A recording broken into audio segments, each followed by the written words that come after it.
Buenas tardes. Activists going door to door, asking people if they will vote in the upcoming presidential election. Their ballots could change the outcome of this election.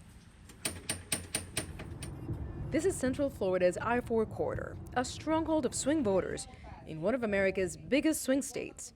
It's home to a growing number of Puerto Ricans who are determined to vote. Que salgan a votar, que no se queden en su casa, salgan a votar. Mira, alcen la voz, tenemos que unirnos, tenemos que echar para adelante. In 2016, Puerto Ricans did not show up in droves at polling stations. In a state with more than 14 million registered voters, Trump won by around 112,000 votes. 4 years later, Puerto Ricans seem energized and could decide which way Florida swings.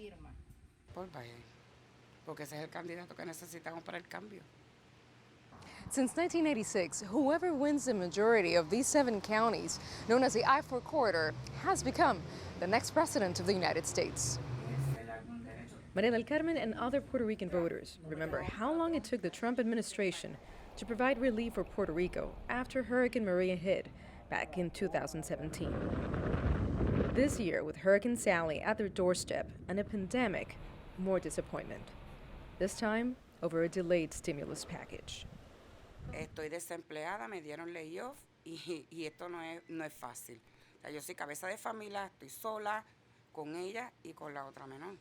No tengo nada. Yo estoy como dice, con el desespero de que va a pasar el mes que viene, que no tengo para pagar la renta. Florida's Cubans, Venezuelans, and Nicaraguans lean Republican. Many Puerto Ricans are Democrats, but some in the corridor say they plan to vote conservative. The reason I'm voting for Donald Trump is because I believe in the Republican Party ideals. Zaira Lopez moved to Orlando 15 years ago.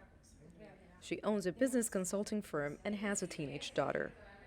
I have seen firsthand the impact on how this pandemic has hurt businesses to the point where they are faced with possibly closing their doors. And I believe this administration is taking that into account and taking the proper measurements to be safe, but at the same time to avoid lockdowns that will not